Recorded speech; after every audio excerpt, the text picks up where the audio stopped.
The first time my 8-year-old daughter Lily told me to run, I laughed. The second time, I frowned.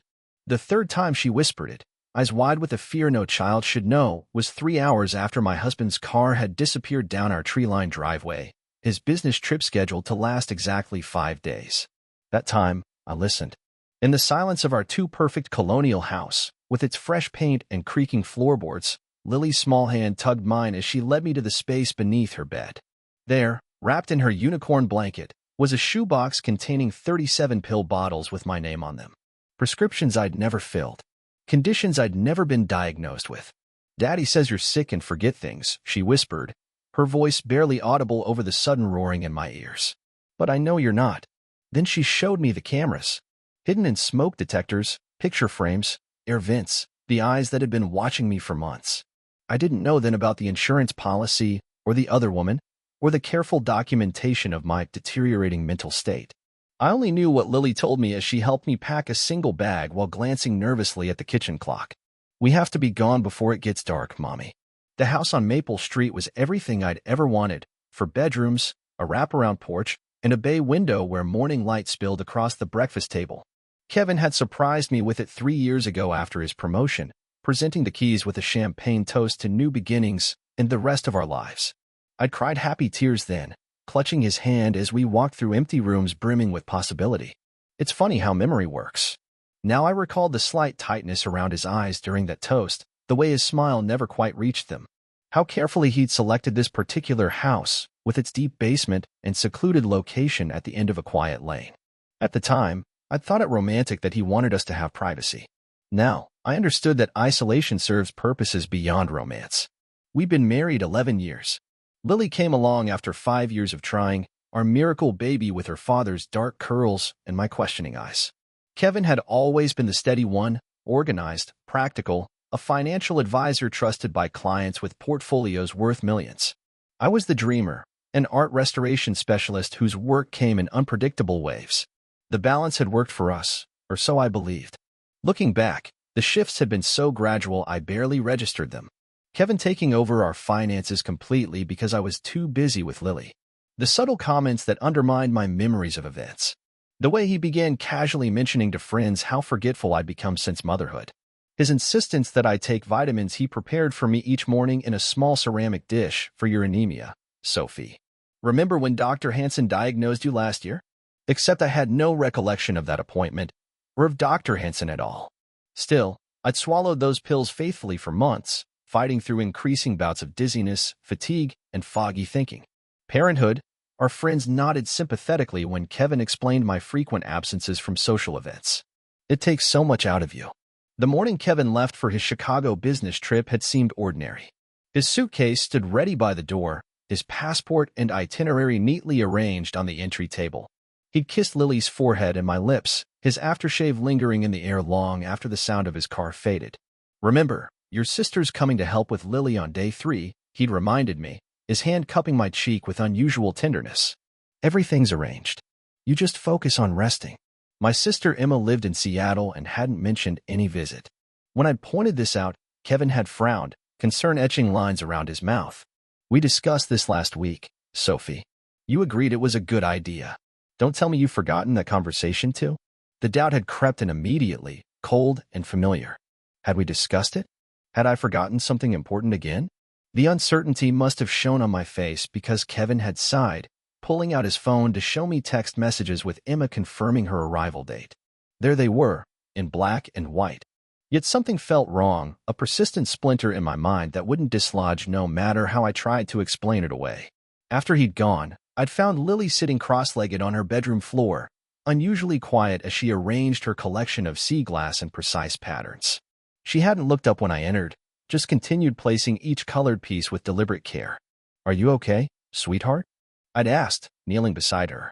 That's when she'd whispered those words for the 3rd time, "Mommy, we have to run," and everything I thought I knew about my life began to unravel.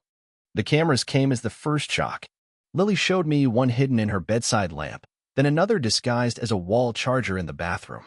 Once I knew what to look for, I found them everywhere, 14 in total, covering every room of our house. Each one activated by motion, each one feeding to an app one discovered on Kevin's iPad that he'd accidentally left behind. tucked in a drawer of his desk. The second shock came in the form of a leather-bound journal hidden behind the false back of Kevin's bedside table, a space Lily had discovered months ago while playing hide-and-seek with her stuffed animals. Inside were meticulous notes spanning 18 months, all about me. September 15th, Sophie complained of headache again. Increased dosage to 15 milligrams. Disorientation noted approximately 45 minutes after ingestion. October 3rd, Sophie unable to recall conversation about mother's birthday from yesterday. Perfect. Emma called, deflected questions about Sophie's absence from phone calls.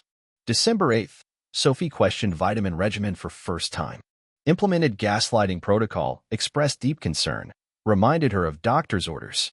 She apologized for being difficult. Compliance restored. Page after page documented my slow poisoning, my engineered deterioration. And on the final written page, a timeline.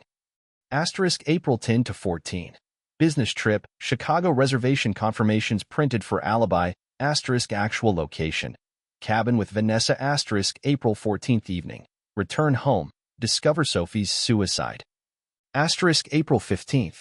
Begin grief protocol. Emphasize history of mental instability to authorities. Today was April 10th. According to my husband's careful planning, I had 4 days to live. The third shock was the worst and came from our daughter's own lips as she pulled an orange prescription bottle from her unicorn-covered shoebox. "Daddy puts these in your food sometimes," she said, her small face solemn. "I saw him grinding them up in the blender with your smoothie. He said they were to help you, but you looked worse after. So I started pouring them out and pretending I spilled your drinks. I'm sorry I wasted food, Mommy." My brilliant, observant daughter had been saving my life for months while I remained oblivious. She'd noticed what I couldn't, that the man who kissed us goodbye that morning intended only one of us to be alive when he returned. The family photos on the walls suddenly seemed like props on a stage set, my smile genuine, Kevin's calculated. How long had he been planning this? When had the man I married become someone capable of such cold determination to end my life? The answer came when I broke into his password-protected emails using the combination to our safe, Lily's birthday, the one code I knew he'd never change. There, buried in a folder labeled Investment Research, was correspondence with someone named Vanessa Larson dating back 2 years. Love letters, financial plans, and discussions of a $3 million life insurance policy on me that had been taken out 18 months ago. Just a little longer, V. Everything's falling into place. Sophie's doctor will confirm her deteriorating condition. I've made sure of that.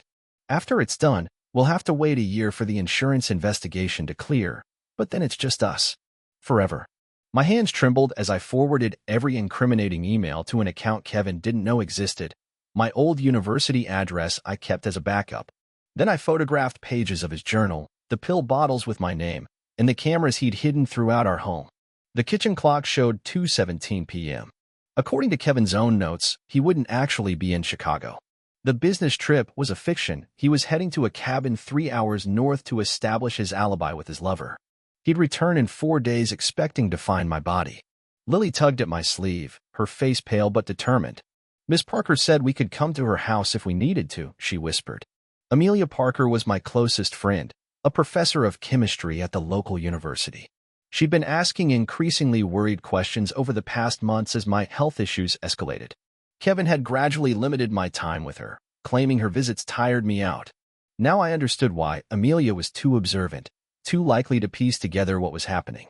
As I packed essentials into a single bag, clothes, toiletries, Lily's favorite stuffed rabbit, the evidence I'd gathered, my mind raced through options. Police? Would they believe me? Or would Kevin's carefully crafted narrative of my mental decline prove more convincing? A hotel? He could track our credit cards. Family? He would look there first. While I deliberated, Lily disappeared into the backyard, returning minutes later with dirt-smudged hands and a small, mud-covered plastic bag. Inside was a wad of cash, nearly $600 in small bills. I saved it from my birthday money, and when Grandma visits, she explained. I knew we might need it someday when Daddy started putting the cameras in.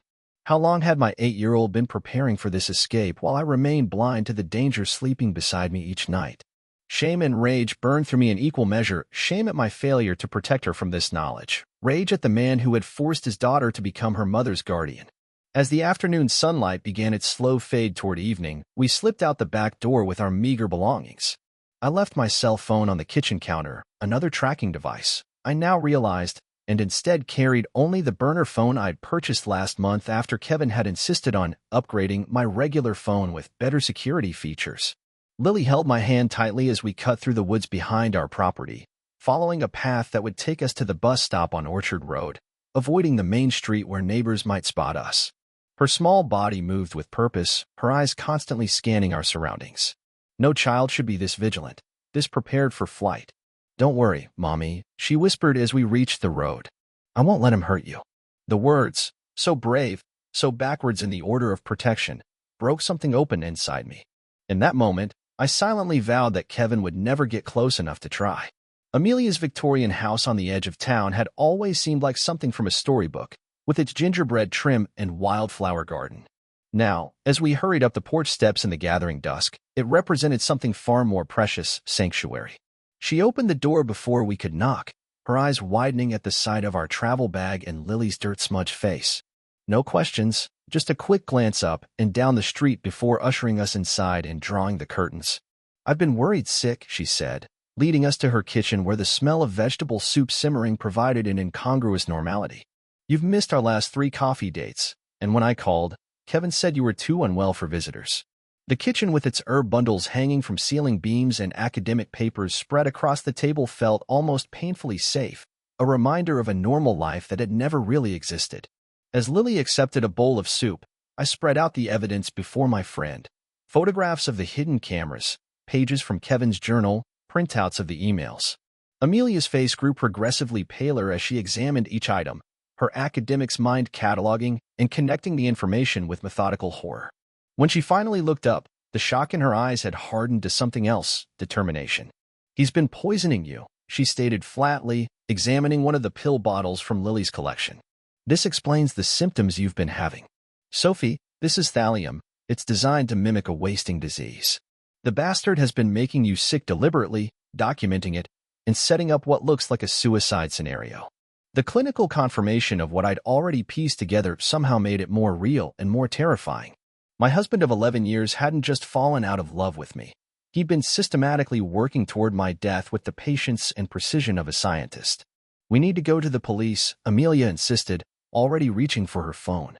"No," I countered, placing my hand over hers. "Not yet." Her eyebrows rose, but I continued. "Think about it, Amelia. Kevin has spent over a year creating a paper trail of my supposed mental decline. He has a doctor, somehow corroborating his story. He's the respected financial advisor with a spotless reputation, and I'm the increasingly unstable wife who keeps forgetting things." I spread my hands in a helpless gesture.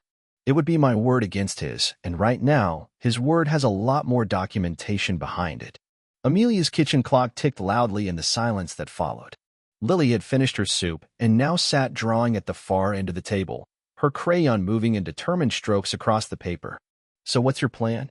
Amelia finally asked. The truth was, I didn't have one. Not yet.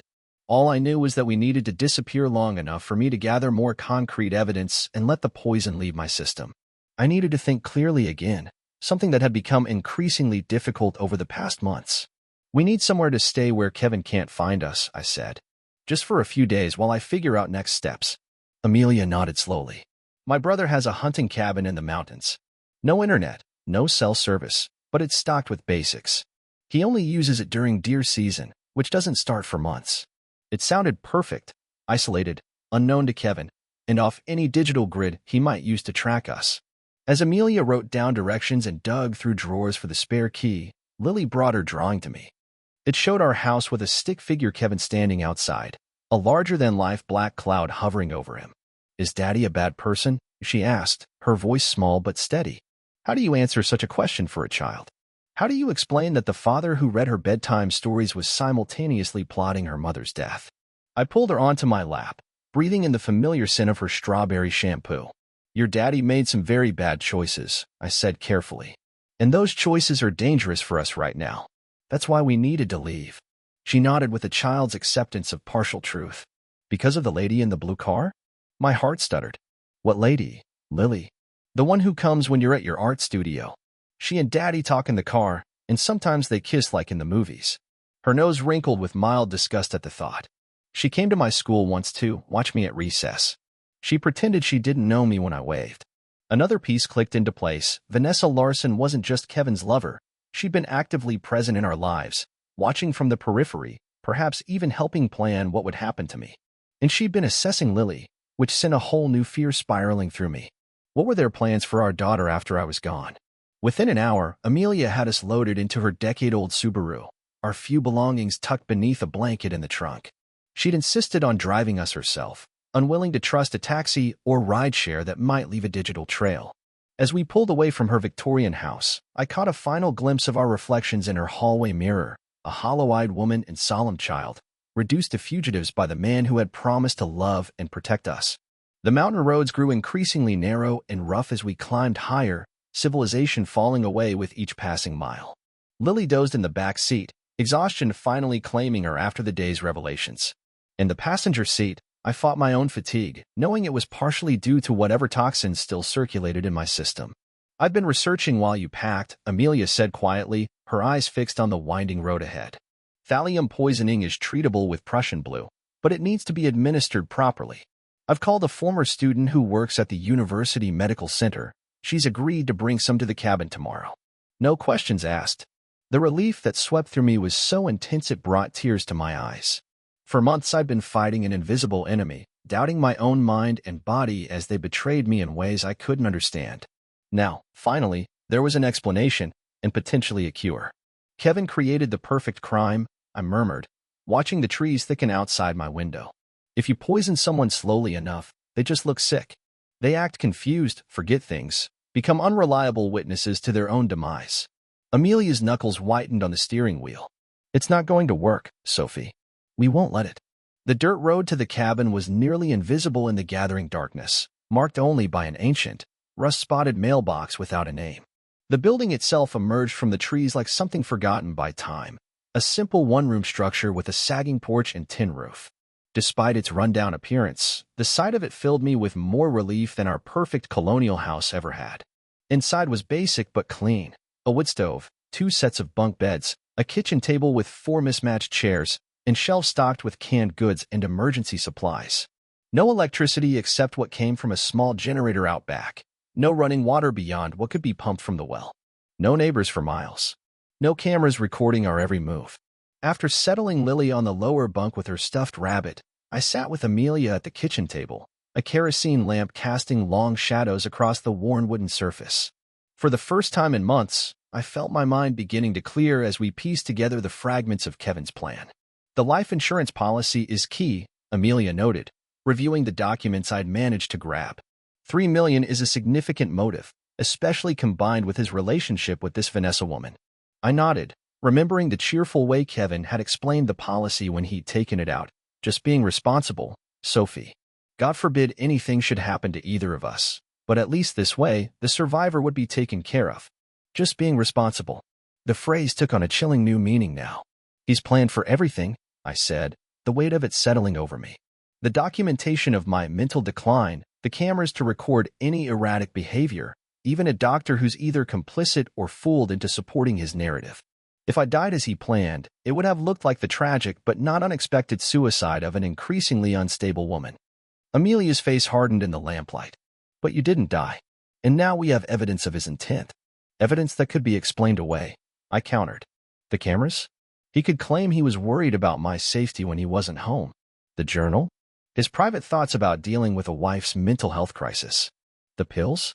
He could say I was paranoid and hiding my medication instead of taking it."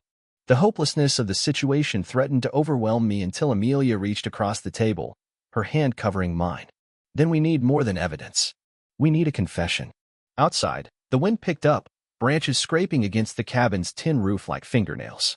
Inside, a plan began to take shape, one just as careful and methodical as the one Kevin had created for my demise. Dawn broke over the mountains with a clarity I'd nearly forgotten existed. For the first time in months, I woke without the immediate fog of confusion that had become my constant companion. My limbs still felt weak, my hands still trembled slightly, but my mind was my own again. Amelia's former student, a quiet woman named Teresa who asked no questions when she delivered the Prussian blue medication, had explained that recovery from thallium poisoning would be gradual. "The human body eliminates it slowly," she'd said, showing me how to take the bright blue capsules. Be patient with yourself. Patience, however, was a luxury I couldn't afford. According to Kevin's timeline, he would return home in 3 days expecting to find a tragedy.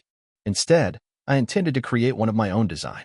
While Lily explored the area around the cabin under Amelia's watchful eye, I began drafting messages from Kevin's email account to Vanessa Larson, messages that my friend would send at strategic intervals using the password I'd discovered.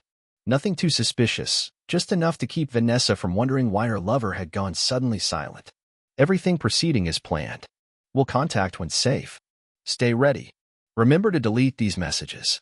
The second phase of our plan required more courage, a call to my sister Emma in Seattle from Amelia's burner phone. The conversation began awkwardly.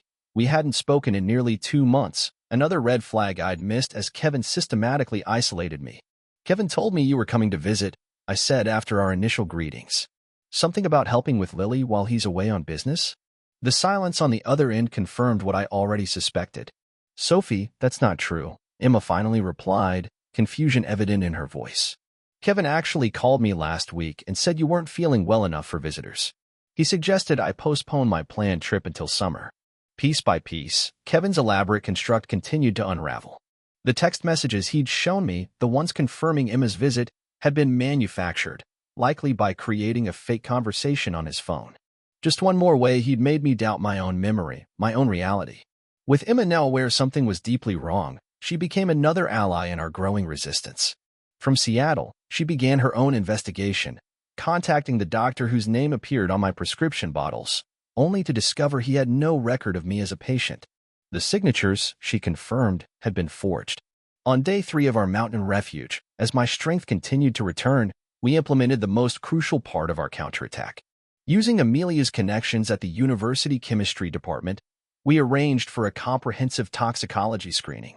The results came back confirming what we already knew: significant levels of thallium in my system, administered over months rather than all at once. Medical evidence that could not be explained away as mental confusion or paranoia. Meanwhile, Amelia had been monitoring Kevin's movements through an unexpected source, her elderly mother who lived in the same exclusive neighborhood as the address we'd found for Vanessa Larson. Armed with photographs I'd provided, Amelia's mother confirmed sightings of both Kevin and Vanessa entering and leaving her upscale condominium. Not at a cabin establishing an alibi, but in town close enough to potentially discover our absence before his planned return. This development accelerated our timeline. If Kevin checked the house cameras remotely and saw we were gone, everything would change. We needed to move quickly.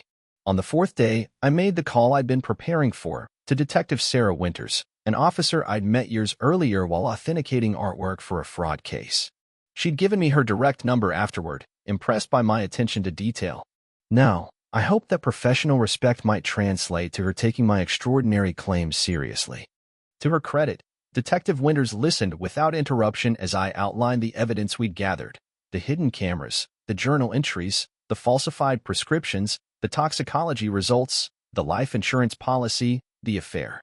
When I finished, the silence stretched long enough that I feared she dismissed it all as the ravings of the unstable woman Kevin had so carefully portrayed. I need you to understand something, Sophie, she finally said, her voice measured. What you're describing, if proven, constitutes attempted murder, conspiracy, insurance fraud, and possibly several other felonies. But the burden of proof is significant, especially given the groundwork your husband has apparently laid regarding your mental state. My heart sank, but her next words renewed my hope. That said, I've known you professionally. You've always been methodical and precise, not the type for wild accusations. And thallium poisoning is specific, not something people typically imagine when they're confused. What followed was a careful choreography of legal processes, formal statements taken at a neutral location, evidence cataloged and authenticated, warrants obtained.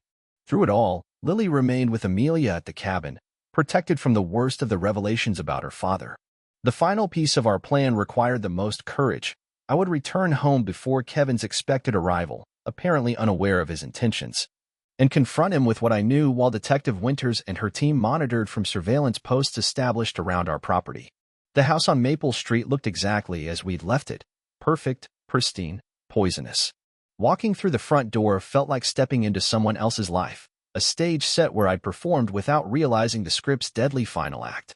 I moved through the rooms with new awareness, noting each hidden camera I discovered, wondering how many more remained undetected. According to Kevin's journal, he planned to return around 7 p.m. I positioned myself in the living room with a cup of tea, prepared with water I'd brought myself, and waited. The listening devices Detective Winters had helped me plant throughout the house would catch every word, every confession I hoped to extract. At 6:48 p.m., I heard his key in the lock. My pulse quickened, but my mind remained clearer than it had been in months. The door opened, and there stood the man I'd once loved, his face registering first surprise, then quickly masked concern. "Sophie," he said, setting down his briefcase with practiced casualness. "You're up. How are you feeling?" The gentleness in his voice, the perfect mimicry of husbandly concern, it would have been convincing if I hadn't seen the evidence of his true intentions. I smiled, forcing warmth into my expression. "Much better, actually. The fog is finally lifting." Something flickered behind his eyes, uncertainty, perhaps, or recalculation. "That's wonderful news. Where's Lily?" "With Emma," I lied smoothly. "Your sister finally made it after all. They're having a girls' day out." He nodded, but I caught the slight tension in his shoulders. According to his plan, I should have been deteriorating further in his absence, not improving. And certainly not arranging outings for our daughter. "How was Chicago?" I asked, keeping my tone light as he moved into the living room. "Productive.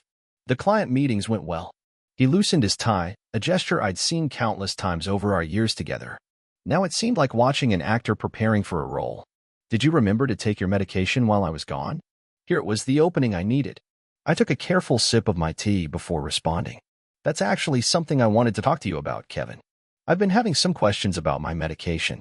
His expression remained neutral, but he didn't immediately sit down, keeping his options open. "What kind of questions?" "Well, for starters, why my prescriptions are for thallium, a poison typically used in rat bait and industrial processes." The silence that followed was absolute. Kevin's face performed a remarkable series of transitions, from confusion to concern to calculation, all in the span of seconds. When he spoke, his voice carried just the right note of worried confusion. "Sophie, what are you talking about? Your prescriptions are for anxiety and the vitamin deficiencies Dr. Hansen diagnosed. Are you feeling confused again?" I smiled, reaching for the folder I'd placed on the coffee table. "That's the fascinating thing, Kevin. I called Dr. Hansen's office. They have no record of me as a patient. Ever." His eyes flicked to the folder, then back to my face. "You must have called the wrong office. Or they made a mistake with their records. You've been seeing him for months." "Have I?" I opened the folder, extracting the toxicology report. "Because according to this comprehensive screening, what I've been taking, or rather, what you've been giving me, is thallium. In doses designed to mimic a progressive illness leading to organ failure." Kevin's expression hardened, the mask of concern slipping. "You're not well, Sophie. This paranoia is exactly what the doctor warned might happen if you stopped your medication." "Which doctor, Kevin?" "The one whose signature you forged on these prescriptions." I extracted the bottles from Lily's collection, lined them up on the coffee table. "Our daughter watched you grinding these into my food. She's been pouring out my smoothies for months to protect me." A flash of genuine surprise crossed his face. He hadn't accounted for Lily's intervention. It was the first authentic reaction I'd seen since he walked through the door. "This is absurd," he said, but his voice lacked conviction. "You need help, Sophie. Professional help. Like the help you planned to give me on April 14th? I withdrew the final piece of evidence, photocopies of his journal entries. "When you planned to return from your fake Chicago trip and discover my body. Was Vanessa going to help you through the tragic loss of your mentally unstable wife?" At the mention of Vanessa, something changed in his posture, a slight straightening of the spine, a hardening around the eyes. The pretense was becoming too difficult to maintain in the face of such specific knowledge. "How did you get into my private journal?" he asked, his voice dangerously quiet. "The same way Lily found your hidden cameras," I replied. "Children are remarkably observant, Kevin. They notice things adults miss, like when daddy starts acting differently, or when mommy gets sicker after every meal he prepares." He took a step toward me, calculation clear in his eyes. "You've clearly been unwell for some time, Sophie. Imagining conspiracies, breaking into my private papers, poisoning yourself to frame me. Recording our conversations?" I interrupted, watching his face carefully. The momentary confusion in his expression told me what I needed to know. He wasn't aware of Detective Winters' listening devices. He thought I was referring to his own surveillance system. "I don't know what you're talking about," he said flatly. "The cameras, Kevin. The ones you installed throughout our house to document my deteriorating condition. Did you review the footage while you were away? Did you see Lily and me finding them? A muscle twitched in his jaw, the tell he'd always had when caught in a lie. If there are cameras in this house, you put them there during some paranoid episode. This is exactly what Dr. Hansen warned me about: delusions, persecution fantasies. I laughed then, the sound startling both of us with its genuine amusement. That's the best you can do? After all your careful planning? I've seen the emails with Vanessa, Kevin. I know about the life insurance policy. I know everything. For a moment, he seemed to consider continuing the charade. Then his shoulders relaxed slightly, and a different kind of smile crossed his face, colder, more calculating than any expression I'd seen him wear before. You can't prove any of it, he said quietly. Your word against mine. The confused, increasingly unstable wife versus the devoted husband who's been documenting his concerns about her mental health for over a year. It was the confession I'd been waiting for, not explicit, but clear in its implication. I maintained eye contact, ensuring the microphones would catch his next words. And Lily? I asked. What were your plans for her after I was gone? Something ugly flashed across his face. Lily was always going to be fine. Children are resilient. She'd have adjusted to life with me and Vanessa eventually. After watching her mother's decline and death? After being told I killed myself? That's her definition of fine. He shrugged, dropping all pretense now. She's young. Young enough that in a few years, she'd barely remember you at all. The casual cruelty of it stole my breath. This man, this stranger wearing my husband's face, had not only planned my death but the systematic erasure of my existence from our daughter's memory. It's still not too late, he said, his voice softening as he took another step toward me. You're clearly having some kind of breakdown, Sophie. Let me help you. We can get through this together. The hand he extended toward me was the same one that had measured out my poison day after day. I stood, moving away from his reach. I've already gotten the help I need, I said, glancing deliberately toward the window where I knew Detective Winters waited. And now, so have you.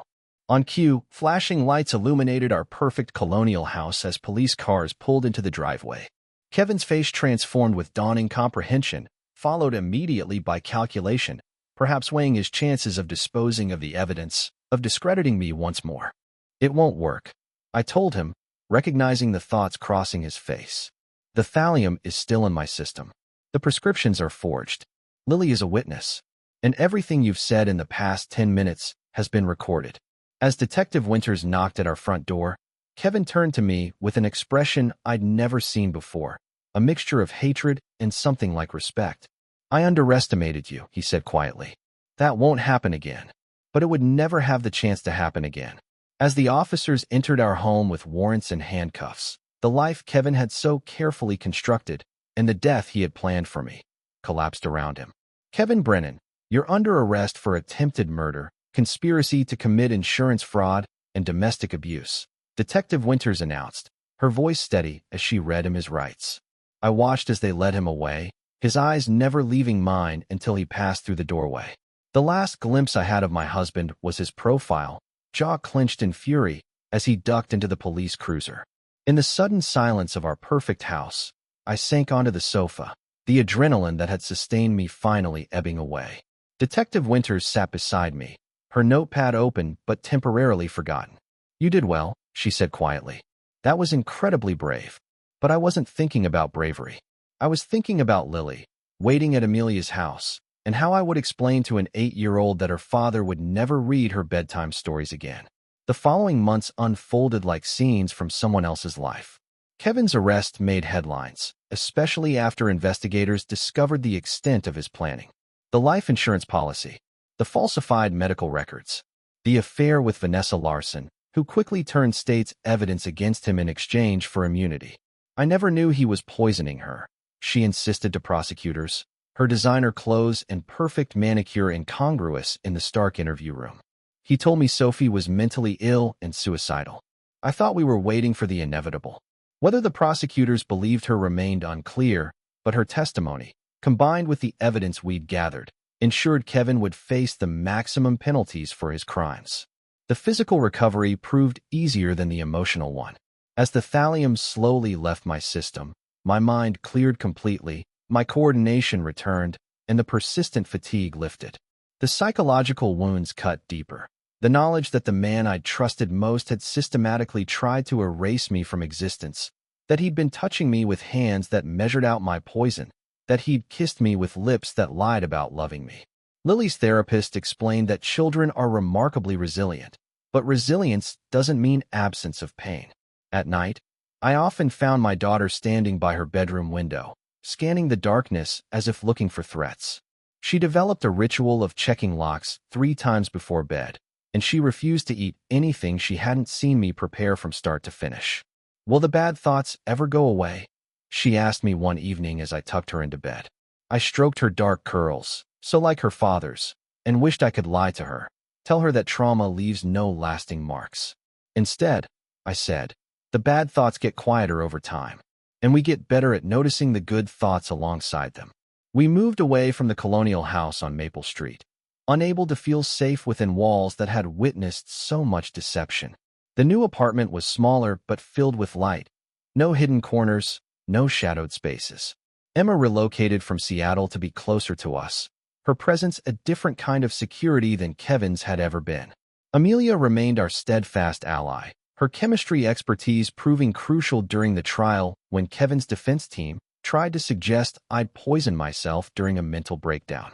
The university granted me a position restoring paintings in their museum collection, work that required the precise attention to detail that had been stolen from me during my months of poisoning. On the 1-year anniversary of Kevin's arrest, the final piece of evidence I hadn't known existed came to light.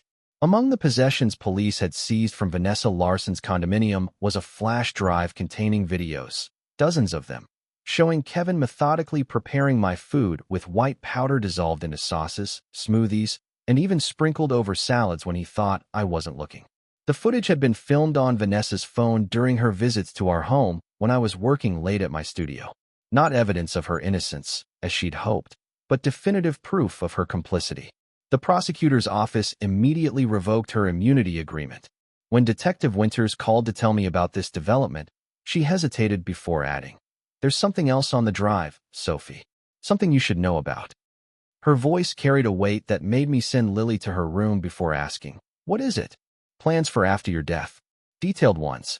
Kevin and Vanessa intended to marry quickly, gain full custody of Lily, and relocate overseas. They'd already begun the process of liquidating assets and establishing new identities. The chill that ran through me had nothing to do with any lingering effects of poison.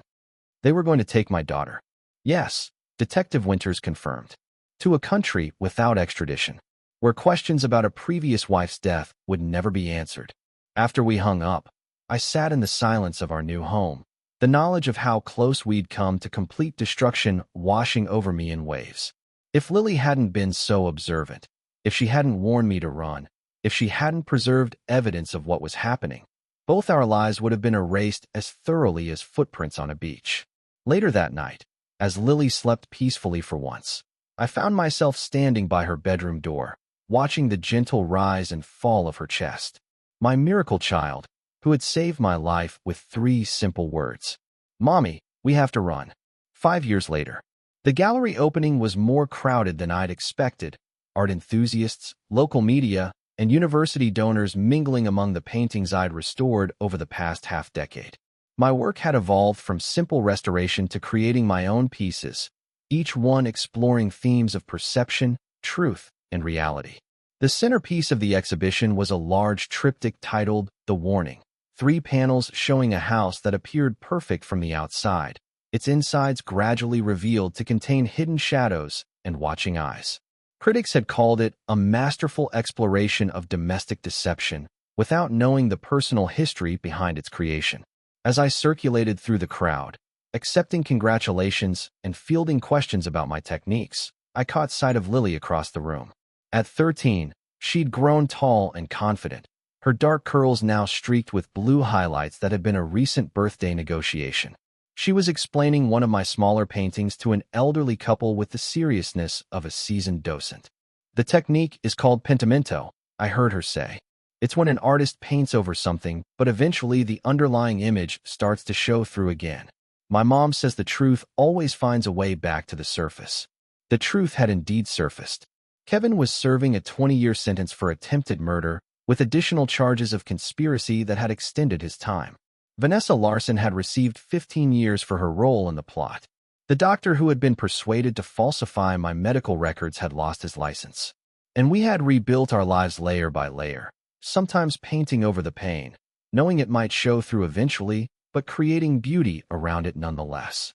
Detective Winters, now Captain Winters, appeared at my elbow, elegant in a tailored pantsuit that replaced her usual practical work attire. She'd remained a friend long after the case concluded, one of the few people who understood exactly what we'd survived. "Impressive turnout," she commented, accepting a glass of champagne from a passing server. "Though I'm still partial to that first piece you did after the trial." She meant the small watercolor I'd painted during Kevin's sentencing, a simple image of a bird taking flight from an open cage. It now hung in her office, a private reminder of a case that had changed both our lives. "How's Lily doing with the college applications?" she asked, glancing toward where my daughter now stood, charming the university president. "Better than I am," I admitted. "She's set on criminal psychology. Says she wants to understand why people like her father do what they do." Sarah nodded thoughtfully. "With her insight, she'll be exceptional. Not many people have looked into that kind of darkness at such a young age and emerged with such compassion." Across the room, Lily caught my eye and smiled, a bright, unguarded expression that still seemed miraculous after everything we'd endured. She no longer checked locks 3 times before bed or insisted on watching me prepare every meal. The vigilance had faded, though not the wisdom it had brought her. As the evening wound down and guests began to depart, Lily joined me beside the triptych that told our story in symbols and shadows. She slipped her hand into mine, a gesture that had once been born of fear but now conveyed simple connection. "Do you ever wonder what would have happened if I hadn't noticed?" she asked quietly, her eyes on the central panel where hidden cameras lurked in the painting's corners. I squeezed her hand gently. "Every day, but I'm trying to focus less on what might have happened and more on what did. You saved my life, Lily. You saw what I couldn't see." She leaned her head against my shoulder, temporarily 13 going on 8 again. We saved each other. The gallery lights dimmed, signaling closing time. As we gathered our belongings and prepared to leave, I took one last look at the warning. The final panel showed light breaking through the shadows, illuminating hidden truths, not erasing the darkness but transforming it into something that could be faced, understood, and eventually overcome. Outside, the spring evening wrapped around us with unexpected warmth. The car that had once represented escape now simply meant transportation home. And the words that had once signaled terrifying flight, "Mommy, we have to run," had been replaced by different ones as Lily bounded ahead toward the parking lot. "Come on, Mom," she called over her shoulder, her smile bright in the gathering dusk. "Let's go home." Home. Not a perfect colonial house with secrets in its walls, but a place we had created together, mother and daughter, survivors and thrivers, moving forward into a future that was ours alone to shape. I quickened my pace to catch up with my daughter, leaving the shadows behind us where they belonged.